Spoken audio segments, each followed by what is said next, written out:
is Mutave Mutavi. I come from Machakos, where I grew up and born and grew up. Sorry, and I am a creative artist. By this, I mean that I do a few things in this in terms of art forms. So I am a musician and I am also a crocheter. Yeah.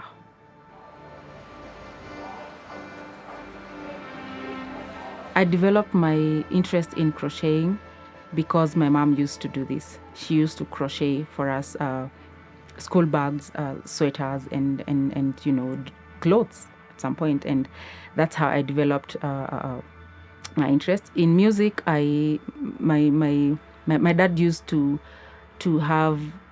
He had a small harmonica that he used to play every time he came home from work. So when he was away, I used to steal it and play it. And from just playing the harmonica, I wanted to learn more. I wanted to know more about music because there were these harmonies that it was producing, and that intrigued me much to just want to know more about music. Yeah.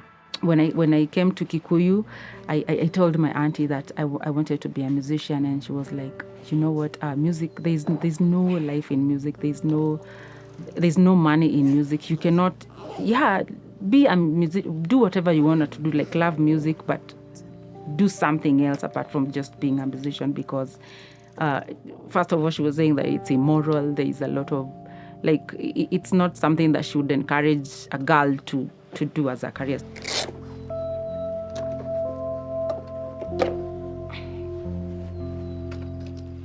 So from the word go, it was a discouragement, and I was persistent. I wanted to be a musician. So as I was doing other things, I was still pursuing music. I remember but back then there was this show that was showing on Citizen, Tasker Project Fame. I applied. I went for auditions. I was trying to. I went for studios. I was just looking on avenues that would lead me or would just guide me to, being a musician. I wanted to be famous. Yeah.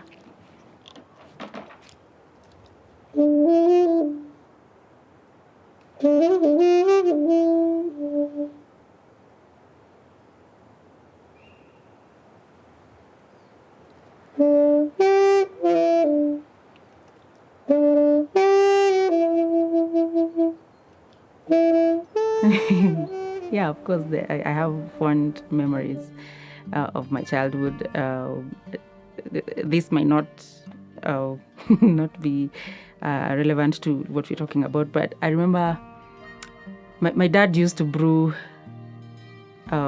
what we call in my mother tongue kalobo. Kalobo is the local brew. He used to love it so much. So he used to brew this brew, and there's this one time that he had brewed, and we stole it with my brother, I think, and we used to, because we were going to look after goats, after the flock. So when we went to kwa kichaka, we fell asleep, and it's like we got drunk, and the animals went and ate other people's crops. And they came home, and then they came looking for us, and that was one thing that I always remember when I was a child. Another fond memory is not really a fond memory, but it's we had a goat that we used to call ngenge. So when my dad sold it, I remember we cried so much, like it was just weird. So yeah, amongst these I have other fond memories, but this is what I remember most. Yeah.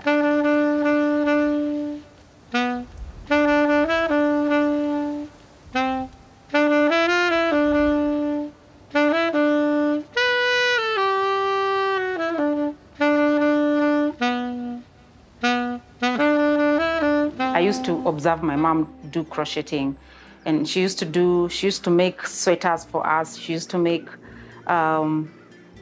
bags to carry our books in school. She used to also make little skirts for us with my elder sister, and that's how I took a keen eye on how she used to just do crocheting, and that's where I picked it, and until from that time all the way to like this time now, like I've never stopped crocheting.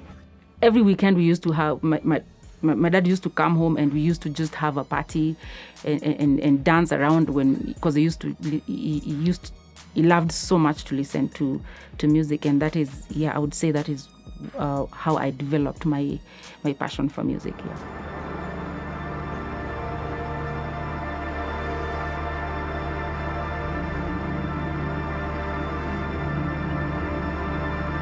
Moving in from Machakos, where the sun shines, every other time, and coming to Kikuyu, that is one interesting thing that really caught me about Kikuyu. And I've lived like that entire time, all my life, in Kikuyu, literally. So the foods, learn about mukimo, how they cook. Back then, now I am an expert in cooking mukimo. And people started seeing what I was doing, apparently, and they started making orders. I remember my first order that I got was from back then my boss, and she told me that she wanted a top, and I did an orange top for her. And every time I would do a project, I would post it on Facebook. I would show it to my friends, and they would love it. And that's how I started making dresses for people, making tops for people. That's how I started making scarves and hats, all these forms of outfits for people. And at some point, it was my main source of income, And after some time, I also started making shoes. And now, with the weather in Kikuyu, I started making shoes and house shoes, that is. And people loved my work, and it's interesting, Okay, my journey as a flutist started when a friend of mine gave me a recorder. And the moment I played that little instrument, I knew I wanted a sound that was more fuller. I wanted a fuller sound, and so I went online and to just research and get to find out about this sound. Okay, this sound that just caught my my mind, and I stumbled on the flute sound. There was other different sounds, but I settled on the flute, and so I just ordered for the flute, and my friend from the States brought me. And when this instrument came, I had no idea how to assemble it, because it's in three parts. If you check, it's like this is the first part and this is the other part. So I did not even know how to assemble it. So I had to go online and learn how to assemble the flute, how to, just have an idea on how to handle it. And that's where, I would say my journey as a flutist started. I play in church. That is where I practice being a musician. I play in different bands. That is where I would say I practice being a musician, in being a part of a band, and collaborating with other musicians.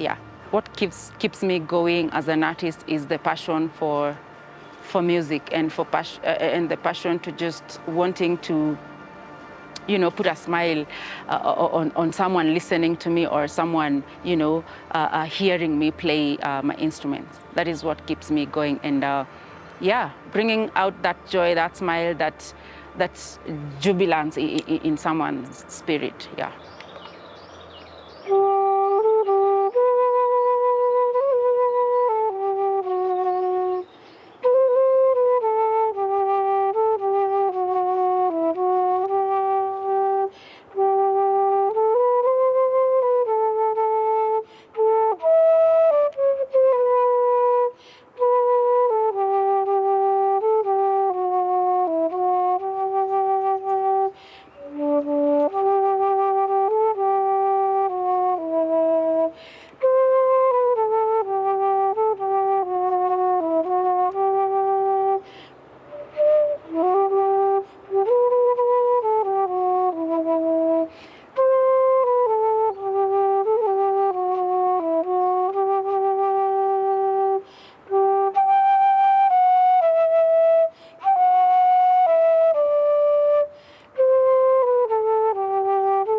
That's it.